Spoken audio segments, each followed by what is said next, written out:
வணக்கம். இன்னைக்கு நாம அடையார் பத்மநாப சுவாமி கோயிலுக்கு வந்திருக்கோம். கர்நாடகா துங்க நதி கரையோரம் உள்ள ஹரிஹரபுரா ஸ்ரீ ஆதி சங்கராச்சாரியா சாரதா லக்ஷ்மி நரசிம்ம பீட்டம், பரம பூஜ்ய ஸ்ரீமத் ஜகத்குரு சங்கராச்சாரியா ஸ்ரீ ஸ்ரீ ஸ்வயம் பிரகாஷ சச்சிதானந்த சரஸ்வதி சுவாமிஜி சென்னையில் அவரை சந்திச்சு ஆசி பெற ஒரு வாய்ப்பு கிடைச்சிது. அவருடைய சிஷ்யர் ஒருவரை சந்திச்சு பேசவும் ஒரு வாய்ப்பு கிடைச்சிருக்கு.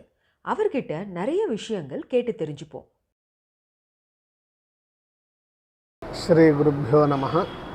சதாசிவ சமாரம்பாம் சங்கராச்சாரிய மத்தியமாம் அஸ்மதாச்சாரிய பர்யந்தாம் வந்தே குரு பரம்பராம்.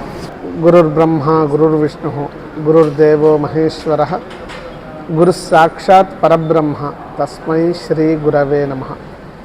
இந்த திவ்ய க்ஷேத்திரம் ஹரிஹரபுரா என்கிறது கர்நாடக ராஷ்டிரத்தில் சிಕ್ಕಮಗಳೂர் ஜில்லா கொப்பா தாலுக்கில் பவித்திரமான துங்கா நதி கரையில் இருக்கிற திவ்ய க்ஷேத்திரம், பரம புனீதமான க்ஷேத்திரம். இங்கே தக்ஷ யஜ்ஞம் நடந்ததா புராணம் இருக்குது. அந்த தக்ஷஹர சோமேஸ்வரன் இன்றைக்கும் அங்கே நிலைத்துள்ளார். அகஸ்திய மகர்ஷி இந்த இடத்துல ஸ்ரீ லக்ஷ்மி நரசிம்மன் குறித்து தபஸ் செய்து நரசிம்மர் பிரத்யக்ஷ தர்சனம் அனுகிரகம் பண்ணுவார். அவர் அர்ச்சனம் செய்த அந்த சாலிகிராமமும் மூர்த்தியும் இன்றைக்கும் பரம்பரையில் இருக்குது. அதுக்கு பிறகு ஜெகத்குரு சங்கர பகவத்பாதாச்சாரியர் சனாதன தர்மத்தை புனருத்தாரணம் பண்ணினவர். அவர் இந்த இடத்துல ஸ்ரீசக்கர யந்திரோத்தாரணம் செய்து சாரதாம்பாளை பிரதிஷ்டாபனம் செய்தார். அப்போதிலிருந்து இங்கே குரு பரம்பரை இங்கே வந்துருக்கிறது. இப்போது நம்ம இந்த பீட்டத்தில் 25வது ஆச்சாரியார் தபோனிஷ்டர் பரமஜானி பரம பூஜ்ய ஸ்ரீமத் ஜகத்குரு சங்கராச்சாரியா ஸ்ரீ ஸ்ரீ ஸ்வயம் பிரகாஷ சச்சிதானந்த சரஸ்வதி மகாஸ்வாமிகளவரை நாம் தரிசனம் பண்ணிட்டு இருக்கிறோம். இந்த குரு பரம்பரையில் வந்த எல்லா ஆச்சாரியாலுமே பரமஜானிகள். தர்ம மார்க்கத்தை லோகத்தில் பிரச்சாரம் பண்ணக்கூடிய வழக்கம் இந்த பீட்டத்தில் இருக்குது. எல்லா குருநாதர்களும் தேச கால பரிஸ்திதிக்கு தகுந்ததாக சுலபமாக நாம் தர்மத்தை எப்படி கடைப்பிடிக்கலாம், கலாச்சாரம் பற்றி நமக்கு நம்பிக்கை இருக்கணும். இந்த கலாச்சாரம் அனாதியாக வரும்போது சில சமயம் ஞானம் குறைஞ்சுட்டே வரும்போது அஜ்ஞானமாக சில கலாச்சாரம் வரலாம். ஆனால் கலாச்சாரமே கடைசி இல்லை, சத்தியம்தான் கடைசி. அதனால இந்த சமயத்தில் எந்த கலாச்சாரம் தேவையில்லையோ, எந்த ஆசரணை தேவையில்லையோ அது நம்ம விட்டுடலாம். முந்தி இருக்கல, நடுப்புல வந்தது. மகாபாரதத்தில் இவர் அஜ்ஞாத்தவாசம் பண்ணுவார் இல்லையா பாண்டவர்கள். அப்போ அவர் பிராமண வேஷத்தில் இருந்தார், தெரியும் இல்லையா? அவர் எங்கே தங்கினார்னா மகாபாரதத்தில் பிரத்யட்சமாக இருக்கு. அவர் ஒரு கும்பாரா பானை செய்கிறவர் இருக்கார் இல்லையா, அவர் ஆற்றுல தங்கியிருக்காருன்னு அங்கே இருக்கு. ஒரு பிராமணன் எப்படி தங்கினாருன்னு அங்கே இருக்கல, கேள்வி இல்லை. நம்ம சும்மா படிச்சுட்டே போயிட்டு இருப்போம். ஸோ அந்த காலத்தில் யாரோட வாழ்க்கையை வாழ்ந்துட்டே இருந்தாங்க, எந்த வேறுபாடு இல்லை. அதில் யார் என்ன தொழில் செய்கிறாரோ அந்த தொழிலுப்படியே அவர் இருந்தார். அப்புறமா வந்த இந்த பிரிட்டிஷர் இவ எல்லாருமே நமக்குள்ள சண்டை வைக்கிறதுக்காக இந்த மாதிரி நிறைய விஷயங்கள் பண்ணி நமக்குள்ளவே சண்டை வர்ற மாதிரி பண்ணிட்டு இப்போ அவள் கிளம்பி போயாச்சு. ஆனாலும் நம்ம அதுவே ஃபாலோ பண்ணிட்டு இருக்கோம். அந்த சண்டைகள் அப்படியே எடுத்துன்னு போயிட்டு இருக்கோம். முந்தியெல்லாம் ஒரு பேதமும் கிடையாது, எல்லாருமே அமைதியாக அவரவரோட பண்பாட்டில் நல்லா இருந்தார். சண்டை ஒன்றும் இருக்கல. அப்போ யார் எப்படி இருக்காங்களோ அப்படியே கௌரவிச்சுட்டு இருந்தா. அப்புறமா சில காலம் இப்படி ஆயிடுச்சு. திருப்பி நம்ம இந்த கலாச்சாரத்தில் எதுக்கு மனிதத்தன்மை இல்லையோ மானவத்துவம் இல்லையோ அதெல்லாம் நம்ம கண்டிப்பாக விட்டுட்டு சத்தியத்தை கடைபிடிக்கணும். வேதம் தெரியாதவங்க புரியாதவங்க கடவுள் நம்பிக்கையில நேரா கடவுள்கிட்டயே முறையிடுறாங்க. ஆனா இந்த மாதிரி வழிமுறைகளை பார்க்கும்போது இதுதான் கடவுளை அடைய ஒரு வழி மாதிரி இருக்கு. இது ஒரு சாதாரண மனுஷன் எப்படி புரிஞ்சுக்கிறது? இதுதான் கரெக்டா இல்லை அவங்க வழிமுறை கரெக்டா? கிருஷ்ண பகவானே ஒரு கீதையில் சொல்லுவார், சதுர்விதா பஜந்தே மாம் ஜனா சுகிருத்தினோர்ஜுனா. 4 விதமான பக்த ஜனங்கள் எங்கிட்ட வந்துட்டே இருப்பாங்க.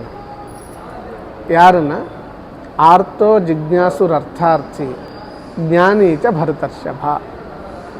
நம்ம கடவுள்கிட்ட போகிறவா, பகவான்கிட்ட குரு கிட்ட போகிறவா 4 கேட்டகரிஸ் இருக்கு. ஃபஸ்ட்டு ஆர்த்தகா அப்படிங்கிற, யாருக்கு கஷ்டம் இருக்க வாழ்க்கையில் அவள் பகவான்கிட்ட போயிட்டு வேண்டிக்கிறார். ரெண்டாவது கொஞ்சம் ஞானம் தெரிஞ்சுக்கலாம், அவளுக்கு கஷ்டம் ஒன்றும் இல்லை வாழ்க்கையில், ஆனால் வெறும் வாழ்க்கை இவ்வளோதானா, வேறு ஏதாவது இருக்கா, பரலோகங்கிறது இருக்கா, இல்லை நான் யார், இந்த மாதிரி ஒரு ஜிக்ஞாஸ். இந்த கேள்வி வந்தவங்களுக்கு கூட சுவாமி கிட்ட போவா. இன்னும் 3வது கேட்டகரி, இன்னும் நல்லது நடக்கணும், இன்னும் ப்ரமோஷன் வரணும், இப்போ எல்லாம் நல்லா இருக்கு, கஷ்டம் ஒன்றும் இல்லை, ஆனால் இன்னும் ஏதோ வாழ்க்கையில் வேணும்னு போகிறார். இந்த 3 விதமான இது ஏதோ ஒன்று வச்சுட்டு பகவான்கிட்ட போகிறார். 3க்கு சுவாமி சமாதானம் பண்ணுவார். 4வது அவன் ஞானி. ஞானி கூட பகவான்கிட்ட போயிட்டு இருப்பார், அவருக்கு ஒன்றும் தேவையில்லை. ஞானிக்கு ராகத்வேஷம் இல்லை, சுகதுக்கம் இல்லை, நம்ம ஆச்சாரியர் மாதிரி எதுவுமே வாழ்க்கையில் தேவையில்லை. ஆனால் பரம சத்திய ஸ்வரூபநாத அந்த பகவானிடம் ஞானி கூட போயிட்டே இருப்பார். அந்த மாதிரி குரு கிட்டவும் வாழ்க்கையில் கஷ்டம் இருக்கிறவங்க வருவார். கொஞ்சம் ஏதாவது இந்த வேதமோ சாஸ்திரமோ வேதாந்தமோ இதை பற்றி உண்மை தெரிஞ்சுக்கிற மனசில் கூட வருவார். இல்லாட்ட ஏதாவது கஷ்டம் இருந்தாலும் வருவார். கஷ்டம் இல்லாட்டாலும் ப்ரமோஷனோ இந்த மாதிரி இன்னும் நல்லது நடக்கிறதுக்காக வருவார். இந்த மாதிரி எல்லோருமே நம்ம எல்லோரும் போவோம். அங்கே ஞானி கூட போகிறார் அப்படின்னா அர்த்தம் என்னன்னா எல்லாருமே போகணும்னு அர்த்தம். ஒரு ஞானியே பகவான்கிட்ட போகிறாருன்னா, ஞானியே குரு கிட்ட போகிறாருன்னா, அஜ்ஞானத்தோடு இருக்கிறவங்க கண்டிப்பாக போகணும். நிறைய பேர் சொல்லுவார், பகவான்கிட்ட எதுவுமே வேண்டிக்கக்கூடாது, எதுவுமே கேட்கக்கூடாது, நிஷ்காமமாக பண்ணணும். அதுவும் ஒரு வகையில் சரியாக இருந்தாலும் கஷ்டம் இருந்தால் பகவான்கிட்ட தான் கேட்குறது நல்லது. பக்கத்தாத்தில் கேட்டால் ஏதாவது தொந்தரவு கூட ஆகலாம். ஸோ பகவான்கிட்ட எல்லாமே கேட்குறது, பகவானுக்கு வணங்குறது, அங்கே போயிட்டு பண்ணுறது. இந்த 4 கேட்டகரிஸ் இருக்கும். அதில் ஞானிகளும் இருப்பார், அஜ்ஞானிகளும் இருப்பார், எதுவுமே தெரியாமல் இருக்கிறவங்களும் கூட இருப்பார். ஆனால் இந்த வித்தியாசம் நமக்கு தவிர பகவானுக்கு இல்லை. பகவானுக்கு எல்லோருமே ஒன்று தான், எல்லாருமே ஒன்று தான். ஸோ இவன் படித்தவன் வந்தான், இவன் படிக்காதவன் வந்தான். ஆச்சாரியர்கள் இப்போ தான் சொல்லியிருக்காரு எல்லாம். மேலே அவனவன், இவன் பணக்காரன் வந்தான், இவன் ஏழைக்காரன் வந்தா என்கிற அந்த பேதம் பகவானுக்கு இருக்காது. அவன் எல்லாரையும் சமமாக பார்ப்பார். யாருக்கு என்ன வேணுமோ அவர் அது கொடுப்பார். அதனால் எனக்கு வேதம் தெரியாது, மந்திரம் தெரியாது, வணங்க தெரியாது, பரவாயில்ல, பகவான்கிட்ட போகிறதே ஒரு விஷயமா இருக்கும். கடவுள் ஒன்று தான். இப்போ இதை மக்கள் புரிஞ்சுக்கிட்டாங்கன்னா மக்களிடையே உள்ள ஏற்றத்தாழ்வு மறைஞ்சிடும் இல்லையா? அது போகணும், மறையணும், அது மறைஞ்சு போகணும், புரிஞ்சுக்கணும். நம்ம வேத சாஸ்திரம் உபனிஷத்து இது எல்லாமே இப்படி தான் சொல்கிறது. ஆனாலும் நமக்கு இருக்கிற அஜ்ஞானத்தில் நம்ம வேறு வேற தெரிஞ்சுக்கிறோம்.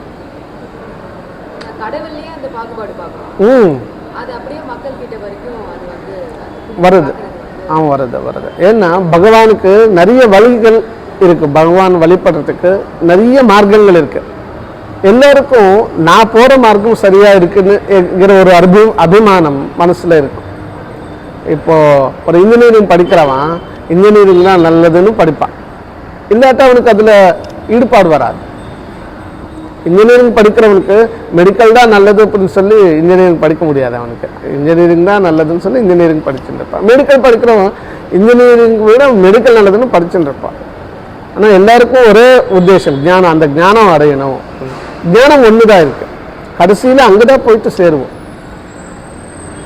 அதனால அவங்களுடைய மேலே அபிமானம் இருக்கிறது ரொம்ப நல்ல விஷயம்தான். ஆனால் அதை வச்சு மிச்சதெல்லாம் சரியில்லை, மிச்சதெல்லாம் கம்மின்னு சொல்றது அவ்வளவு சரியில்லை. இப்போ சயின்ஸில் நாம் எவல்யூஷனில் சில ஆயிரம் வருஷங்களுக்கு முன்னாடி தான் நாம் மிருகங்களிடமிருந்து உருமாறி வந்திருக்கோம்னு சொல்கிறாங்க. இதை நாம் எப்படி புரிஞ்சுக்கிறது? நம்ம வாழ்க்கை ரொம்ப சின்னது, எவ்வளவோ விஷயங்கள் இருக்கு. ஆயுஷ் ரொம்ப சின்னது. அதனால எது நமக்கு பரம்பரையாக நம்ம இந்தியாவில் தான், நம்ம பாரத தேசத்தில் தான் சரியான ஒரு தர்மம் மார்க்கம் இதெல்லாம் சொல்லியிருக்கு.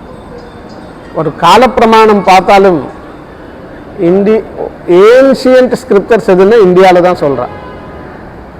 மிச்ச அமெரிக்காவோ பிரிட்டனோ எல்லாம் ஒரு 300 வருஷம் 200 வருஷம் 500 வருஷம் தான் அதுக்கு ஆயுஷ். நம்ம பாரத தேசம் அனாதியாக இருக்கு, எவ்வளவோ விஷயங்கள் சொல்கிறது. அதனால இவ்வளவு சின்ன இந்த ஆயுஷில் நம்ம பெரியவங்க நமக்கு என்ன சொல்லி கொடுத்தாரோ அந்த மார்க்கத்தில் போனால் தான் சத்தியமே தெரியும். நமக்கு அந்த மாதிரி ஒரு பேக்கப் இருக்கு நம்ம கிட்ட. ரெவல்யூஷன் தியரி அது இப்போ வந்தவங்க சொல்றாரு, ஏன்னா அவளுக்கு அவ்வளோதான் தெரியும். நமக்கு அப்படி இல்லை, நமக்கு தர்மம் தெரியும், சத்தியம் தெரியும். நம்ம எவ்வளவோ கோவில் அனாதி காலமாக இருக்கும், சத்திய யுகத்திலிருந்து இருக்குன்னு சொல்றார். இங்க நம்ம புராணத்தில் எல்லாம் சொல்றோமோ அது ஒரு புஸ்தகத்தில் மாத்திரம் இல்லை, நம்ம தேசத்தில் ஒவ்வொரு இடத்துல அதுக்கு தகுந்த சாட்சி இருக்காங்க. ராம சேத்து இருக்கு, ராமேஸ்வரம் இருக்கு. இது எல்லாமே புராண காலத்துல அப்போதிலிருந்து இருக்கு. கொஞ்சம் யோசிச்சாலே இது தெரிஞ்சு போயிடும். நீங்க இந்த தெய்வீக மார்க்கத்துல எப்படி ஈடுபட்டீங்க? நானா இது எப்படி பண்ணு, என்னோட ஆற்றுல இந்த சம்ஸ்காரம் இருந்தது. அப்புறமா ஒரு நாள் நான் ஆச்சாரியால பார்த்த உடனே அவருக்கு நான் சேவை செய்யணும் அப்படின்னு மனசில் வந்துடுது. நான் எல்லாமே விட்டுட்டு ஆச்சாரியால கூட தான் வந்துட்டேன். நான் வேதம் படித்தேன், சின்னதுலேருந்தே இந்த வழியில் இருந்தேன். நான் வேதம் படித்தாதான் இது தெரியும்னு சொல்ல முடியாது. நிறைய வேதம் படித்தவங்களுக்கு உண்மையான ஞானம் தெரியுமான்னு சொல்ல முடியாது. உண்மையான ஞானம் தெரிஞ்சுக்கணும்னா அதை பற்றியே நம்ம முயற்சி பண்ணணும். எனக்கு ஒன்றும் தெரியாது. அதுதான் இந்த பீட்டத்தில் இருக்கிற ஆச்சாரியால் இப்போ நமக்கு சொல்லிட்டு இருக்கிறார். நமக்குள்ள வேறுபாடு பார்த்துட்டு அதுவே கடைசின்னு நினச்சிக்க கூடாது. நம்ம ஒரு சத்தியத்துக்கு தர்மத்துக்கு ஈடுபடணும், அது தெரிஞ்சுக்கணும். எந்த பேதமும் இல்லாமல் வாழணும். மனிதத்தன்மை இல்லாத ஆச்சாரங்கள் அது எதுவாக இருந்தாலும், ஆச்சாரியர் எப்படி சொல்றாருன்னா, சாஸ்திரமே சொன்னாலும் அது விட்டுடுங்கோ. மனிதத்தன்மை இல்லாத சாஸ்திரம் சொல்லாது. ஒருவேளை அப்படி எங்கேயாவது கண்டாலும் விட்டுடலாம் அப்படின்னு சொல்லி ஒரு இடத்துல சாஸ்திரமே சொல்றது. அது ஆச்சாரியால் சொல்லி லோக கல்யாணத்துக்காக ஆச்சாரியால் ரொம்ப ஈடுபாடு செய்துட்டு இருக்கிறார், கஷ்டப்பட்டு இருக்கிறார். தன்னுடைய தர்ம சந்தேசத்தில் எல்லோருக்கும் அதுதான் சொல்றார். ஒரு மானவதா மூர்த்தியே நம்ம இந்த குருவில் பார்க்கலாம். அவருக்கு கூட எந்த பேதமும் இல்லாமல் அவர்கிட்ட எல்லோருமே வருவாங்க. எல்லாத்தையும் நம்ம இப்போ பார்க்கலாம். ஒரு பேதமும் இல்லாமல் எல்லாரையுமே பார்த்துட்டு ஆசீர்வாதம் பண்ணி அனுப்புவார்கள். எல்லாருக்கும் அந்த ஞான ஒளி கொடுப்பார் அவர். அந்த மாதிரி நம்ம குருவை இந்த ஹரிஹரபுரா சங்கராச்சாரியால நம்ம பார்க்கலாம். அவர் தங்களுடைய தமிழ்நாட்டு தர்ம யாத்திரத்தில் பிரதி வருஷமும் ஜனவரி 1ஆம் தேதி இந்த அடையாறு அனந்த பத்மநாப சுவாமி கோயிலுக்கு ஒரு வழக்கம் உண்டு. அதில் அவர் இப்போது இங்கே வந்துட்டு ஜனவரி 1ஆம் தேதி இங்கே விஜயம் செய்து மக்கள் எல்லோருக்கும் முந்தா நேற்றுக்கு இங்கே லலிதா சாஸ்திரநாம பாராயணம் நடந்தது. இன்றைக்கி ஸ்ரீ லக்ஷ்மி நரசிம்ம சாஸ்திரநாம பாராயணம் நடந்தது. தினமும் காலையிலையும் தர்சனம், சாயங்காலம் அவரோட கரங்களால் பூஜை செய்வார்கள். ரொம்ப அருமையாக இருக்கும். இதெல்லாம் பார்த்துட்டு நம்ம தன்யராகலாம். சரிம்மா, நமஸ்தே. மீண்டும் இது போல ஒரு அற்புதமான கோயிலிலிருந்து சந்திப்போம்.